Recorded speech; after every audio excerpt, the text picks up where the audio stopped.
Well, see, God, because you mentioned like the science of masonry, Masonic sciences. A lot of our brothers go into these temples because they think that they're gonna find something in the temples that they ain't find in the lessons. Right. So that's why they think that they should go into the study. Crazy. Because a whole lot of our fruit, like Gamel,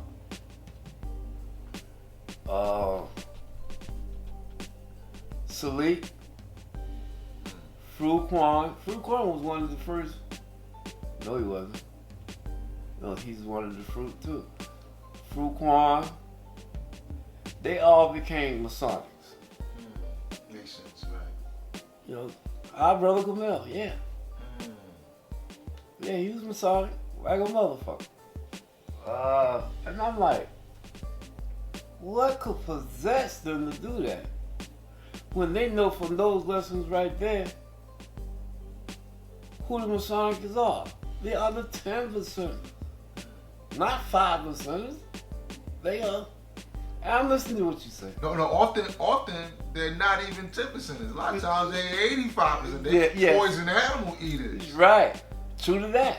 Right. Slaves of a mental depth of power. True to that. Who don't know who the true living God is.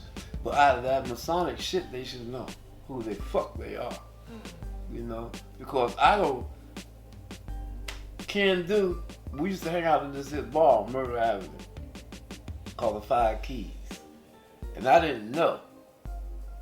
But Ken Du came in the bar and said, Akim. And Sincere and some other brothers was there. He said, Akim, come here. He said, I want to show you something. And we went through the side door and went up these stairs above the bar. The same building, but a floor above the bar. And went inside, he turned on the light, and it was a Masonic hall. It was a Masonic. They had the square. The carpets in the square, right? All that stuff, all CNI, all that stuff on the walls, and all that sort of stuff, And I was like, whoa. And then we heard some people, we turned off the light, and we seen a bunch of naked women walking down the hallway with escorted by these guys. And next thing you know, a guy came in there and busted us. He busted us, What y'all doing here? We was like, we was trying to find the bathroom. This and that. Well, anyhow, he escorted us out. We did. We went around the corner and came through the front door of the bar again. And shit like that. We was telling the brothers, Sahim was there too. I said, yeah, man, they got a motherfucking Masonic hall upstairs. And that's when it dawned on us the name of the bar. The Five Keys. The Five Keys. Yeah, Said, oh shit. And that was the closest I ever got to one of their halls, seeing what they had inside. And then, I never knew what they women were called until about 3 or 4 years later. They was called Eastern Stars. Eastern Stars, yeah. Yeah, I was like, wow. See, I grew up, my stepfather, he was a Mason, and he, when I started studying, he started kind of like dropping little hints here and there, but it seemed like I felt like I was always sharper than him. Okay. Right, and my grandmother, my great grandmother was an Eastern Star, and my grandmother was supposed to be an Eastern Star, but she felt like they were a little bit too uppity for her. So she kind of backed away from it. But that was always like, had its presence in my family somewhere. Okay. It was always there. It was always around. It's just that, but I never was pushed into it. Right. I never, but it was present. And I always wondered, what is that? And then when I learned from the lessons, what that was, I started being more curious. I started studying it, and I really started examining, my stepfather, who he was, and examining him, and come to find, like I said, he was more of a poison animal eater Yeah. than an actual 10%. Well, He had 10% qualities though. He definitely had. Yeah, they all of them are. They either poisonous animal. I had came home from the head, and I came home and went to the house and came through the front door, and my stepfather was sitting on the couch with this guy. And I walked down the hallway, saw my mother in the kitchen, and I was like, yo, Mom, who that? You know, like that. Where you been? Go wash your hands. You know, come out the street, you gotta wash your hands. Absolutely. You know, I said, who that?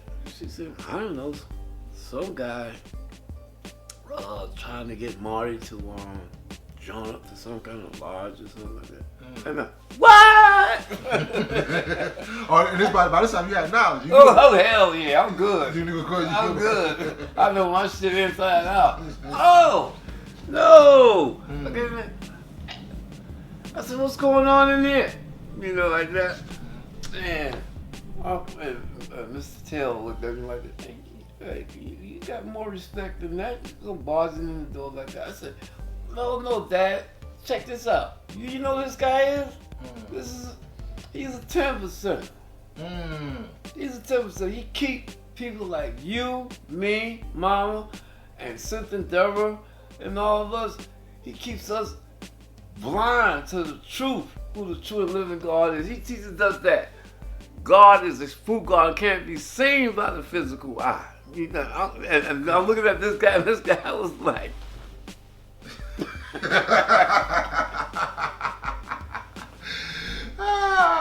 where do a young man at this age know so much? How old was you at that age? I don't know, man. I didn't say 18. 18, right. You already had the dial. You was sharp. Yeah, yeah, man. I'm finding both barrels on this here guy, and then I caught him. You know, he took his ring.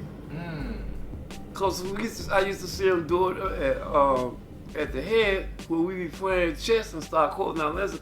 They'll take their ring when they come amongst us and turn it around where it just look like a wedding band. Where you don't see the G and the compass. You know, they turn it around. You know, snake coming amongst you. You know what I'm saying? So you don't know who he is. Right.